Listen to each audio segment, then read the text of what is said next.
Je suis un cultivateur bosseron, c'est-à-dire un cultivateur, c'est pas un éleveur. Donc mon métier, c'est de faire pousser des plantes pour produire de l'énergie, essentiellement de l'énergie pour les humains, mais aussi pour les machines. Voilà. Et je fais partie de deux réseaux. Un qui s'appelle Réseau Biodiversité pour les abeilles, qui est en fait une association qui réunit des apiculteurs et des gens qui n'ont rien à voir avec l'apiculture, mais qui sont dans l'espace agricole, comme des cultivateurs comme moi, et qui essayent de trouver les bonnes solutions par rapport aux problèmes que les abeilles connaissent depuis une vingtaine d'années aujourd'hui. Et ce réseau fait partie d'un autre réseau qui s'appelle Biodiversité.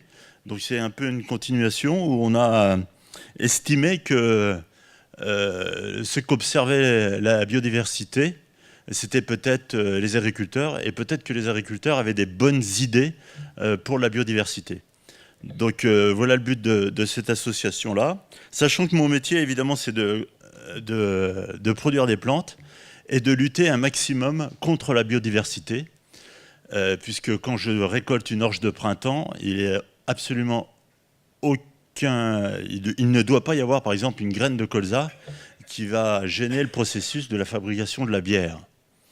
Donc il faut que mon orge de printemps soit nickel. Donc ça, c'est quelque chose d'important, je crois. Alors, mais une fois qu'on a dit ça, on s'aperçoit que peut-être que dans une culture, il y a déjà de la diversité. Si je prends l'exemple du colza, évidemment, on pense faire de l'huile alimentaire pour mettre dans nos salades, mais il y a aussi 70% aujourd'hui va dans la filière biocarburant diester. On peut faire aussi du couvert et du gîte, par exemple, pour la faune sauvage, pour les chevreuils. Évidemment, les abeilles, 70% du tonnage de miel en France vient essentiellement du colza et du tournesol. Et bien une fois qu'on a extrait l'huile, par exemple, pour faire des biocarburants, il reste le tourteau qui vient alimenter aussi les animaux. Donc on voit bien qu'aujourd'hui, une culture, c'est déjà beaucoup de diversité. Et puis après, une fois qu'on est sorti du champ, tout autour du champ, l'agriculteur a toute une zone qui gère plus ou moins, c'est-à-dire les bordures de chemin. Est-ce qu'on est obligé d'avoir des chemins avec des graminées? Est-ce qu'on ne pourrait pas avoir des chemins plus diversifiés et qui puissent faire un abri, par exemple, pour des carabes, pour lutter contre des limaces, ou limiter l'invasion des graminées avec les bordures de champs? Est-ce qu'on peut aussi... en Beauce, on n'a jamais eu de haies. Et quand on nous dit qu'il faut replanter des haies en Beauce, on sourit parce qu'on n'en a jamais eu. Donc on ne les replante pas, mais par contre, on a essayé de les planter. On en a planté de diverses formes pour voir si ça pouvait protéger les perdreaux gris, si ça pouvait avoir une influence sur la chasse, et ainsi de suite. Bon, pour l'instant, on n'a pas vu grand-chose. Par contre, c'est un superbe endroit pour piéger les renards. Mais aussi, ça peut peut-être avoir d'autres fonctions. Aussi, dès qu'il y a des fleurs, de pouvoir, par exemple, nourrir des pollinisateurs toute l'année. Et puis aussi, il y a des infrastructures qui sont situées dans nos champs, et pourquoi pas les utiliser de manière intelligente. Par exemple, un pylône qui fait pratiquement 10 mètres sur 10 mètres, ça fait une certaine surface. On ne peut plus passer dessous avec des moissonneuses-batteuses ou des pulvées. Donc pourquoi pas utiliser cet espace-là pour faire un lieu de biodiversité. Surtout que des pylônes, en général, c'est aligné, et on peut recréer peut-être une trame. Voilà. Alors tout ça... ça permet, il y a les lignes de chemin de fer aussi, il y a les chemins d'irrigation, il y a plein d'endroits qui sortent un peu de la production, je dirais, et qui peuvent servir à la biodiversité. Et puis après, il y a... Alors la jachère, on s'est aperçu que c'était peut-être une catastrophe, parce que en fait, la nature a horreur du vide, et que finalement, fallait plutôt que ça soit plein, et plutôt, au lieu d'essayer de respecter la nature, on pourrait peut-être la dynamiser. C'est un peu dans cet esprit-là qu'on essaye. Parce qu'en Beauce, finalement, il n'y a pas tellement de zones non cultivées. Pratiquement tout est cultivé, puisque la terre est tellement exceptionnelle. Voilà. Et après, il y a comment organiser aussi, entre les cultures, pendant les cultures, comment organiser cette biodiversité. Alors, on a parlé dans la journée des scipan, des ICE, des pièges à nitrate, l'agriculture de conservation. Et donc c'est évidemment d'essayer d'occuper le territoire en permanence par des plantes qui, par leurs racines, nourrissent des vers de terre et toute la faune sous le sol, par leur développement en surface, protègent du gibier, l'alimentent, et puis si ça arrive jusqu'à la fleur, on peut nourrir des pollinisateurs et des insectes. Et puis aussi, ça peut avoir un intérêt social pour l'agriculteur lui-même. C'est-à-dire que, évidemment, il entretient son sol, il peut aussi peut-être exploiter cette biomasse qui est produite. Hein. On peut imaginer utiliser cette biomasse. Et puis aussi, s'il est chasseur, ça l'intéresse aussi. Donc on peut voir aussi qu'il ne faut pas oublier dans la biodiversité aussi la psychologie de l'agriculteur qui met en place et qui a envie de rentrer dans ces systèmes-là. Voilà. Donc l'idée de tout ça, eh bien, c'est de motiver des agriculteurs, aussi peut-être déjà les former, leur expliquer qu'il y a des choses qui existent, et puis les faire observer.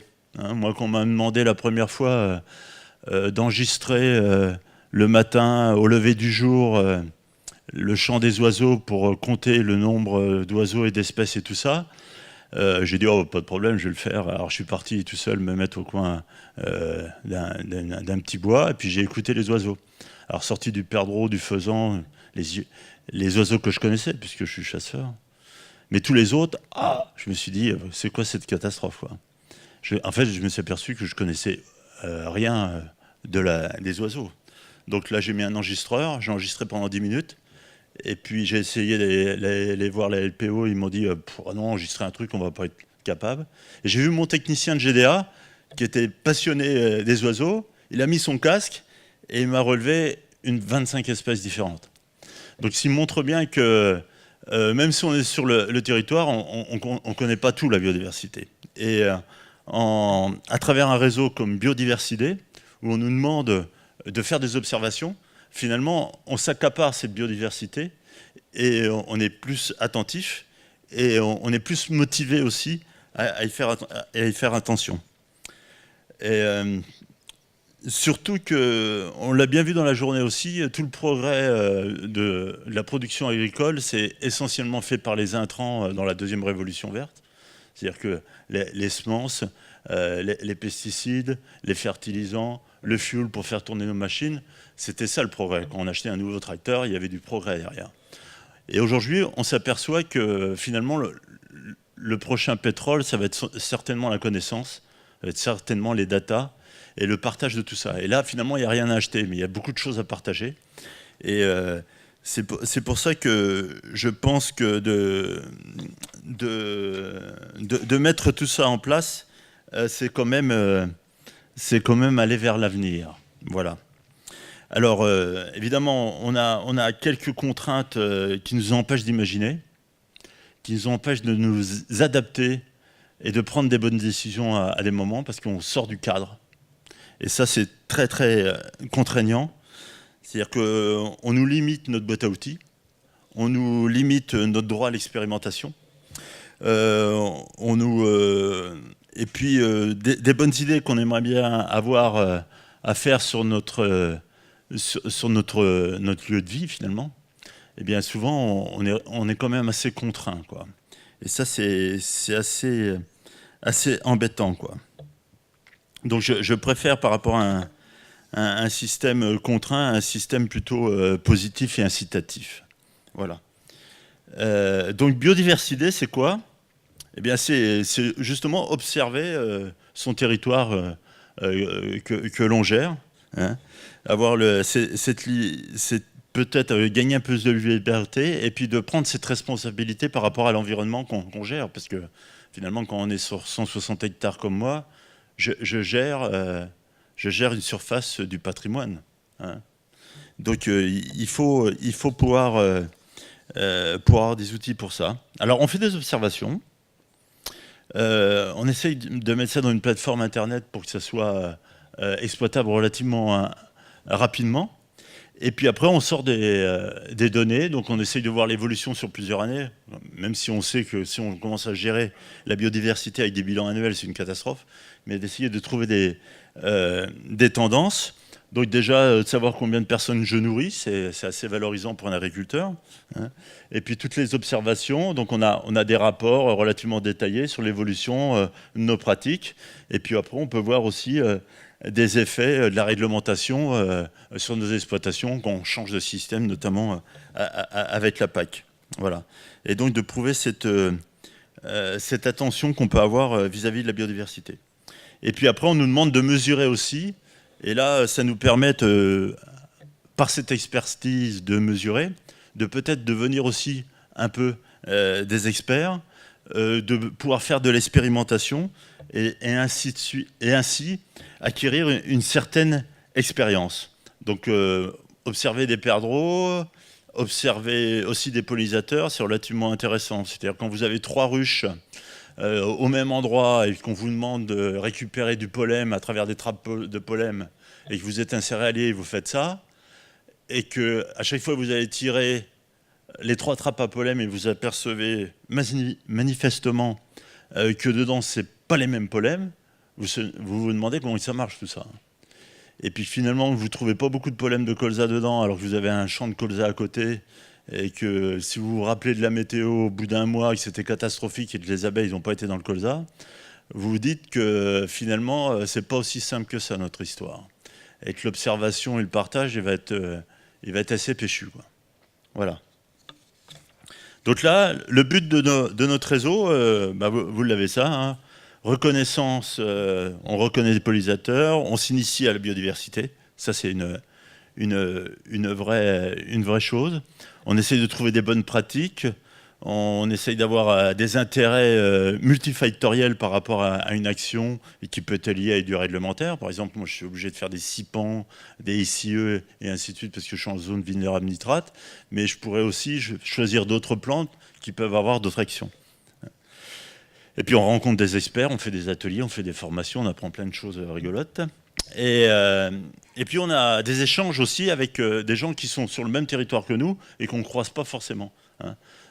Moi, dans mon secteur, c'est des apiculteurs qui déposent des ruches, notamment pour féconder des semences potagères. Et là, on apprend justement, finalement, dans des CIPAN, dans notre zone, on n'a pas le droit de mettre des facélies, puisque les abeilles, ils iraient plus dans les carottes, mais ils iraient plutôt sur la facélie. Donc il y a une gestion collective aussi du territoire qui est relativement intéressante. Et puis on rencontre aussi des agriculteurs, des chasseurs et des associations aussi environnementales. Parce qu'il faut parler aussi avec ces gens-là et leur expliquer qu'est-ce qu'on peut faire de notre côté et qu'on arrive à se comprendre. Parce que si on ne communique que à travers des reportages de France 2 ou d'Arte, ça ne va pas durer longtemps l'histoire. Voilà. Et puis en travaillant aussi avec des apiculteurs, par exemple, on peut mieux comprendre comment on peut protéger une culture de colza contre des millidjets ou des charançons et d'éviter de dégommer les abeilles pour la même occasion.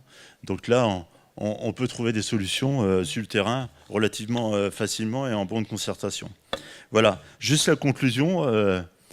Moi, je vois la biodiversité vraiment par du concret, par des actions qui sont menées, par des partages de connaissances.